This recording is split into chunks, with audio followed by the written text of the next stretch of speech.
Carrefour, une valeur qui a des résistances à casser, hein. Les cours du leader européen de la grande distribution ont bien progressé depuis ces derniers jours et globalement depuis un mois. C'est ça, et là aussi, bon, alors là, on est sur une valeur qui, depuis de très nombreuses années, était vraiment délaissée par les investisseurs. Plus personne ne voulait entendre parler de la grande distribution et de cette action en particulier. Depuis maintenant 2 3 ans, on a eu quelques mouvements sur la valeur, et notamment lorsqu'il y a eu donc des tentatives d'OPA sur cette entreprise, sur cette action. Et là, maintenant, depuis quelques semaines, l'action était revenue dans une dynamique plutôt baissière. On le voit bien, c'est toute la première partie du graphique que vous avez mis à l'écran où tout était rouge, donc autrement dit, la dynamique était baissière. Et là, on voit bien sur le graphique que l'action est sortie de cette dynamique baissière rouge par un gap haussier puissant qui a été réalisé avec du volume.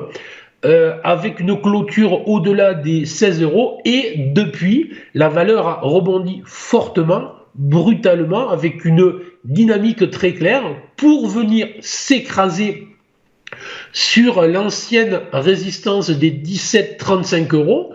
Mais après 3 tests de cette zone-là, les acheteurs ont réussi à inscrire un mot plus haut, proche des 17,5.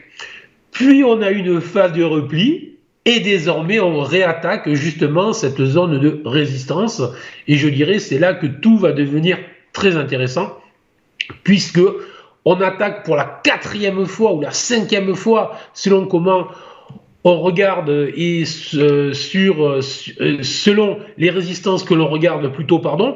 Et donc ça signifie tout simplement qu'en cas de clôture supérieure à 17,50 €, on pourrait avoir un signal haussier très intéressant pour les prochaines semaines, là aussi avec des objectifs qui pourraient, attention, ramener la valeur aux alentours des 19,4, 19,5. Là aussi, un potentiel très intéressant, un potentiel autour de 12 à 13%.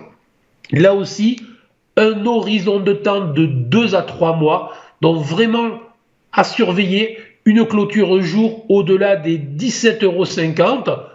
Toujours la même chose, puisqu'on ne joue pas en bourse, mais que l'on gère son risque. Sinon, mieux vaut aller ailleurs. Il faudra placer un stop obligatoire sous les 16,7, puisque si jamais nous avions cette cassure et qu'elle se soldait par un nouveau repli, il faudra considérer que c'est un faux signal. Et lorsqu'on est un investisseur ou un trader sérieux, si on a un faux signal, on coupe nos positions plutôt que de les porter longtemps en se disant « je n'ai pas vendu, donc je tiens, je garde », et on ne sait jamais ce qui se passe derrière.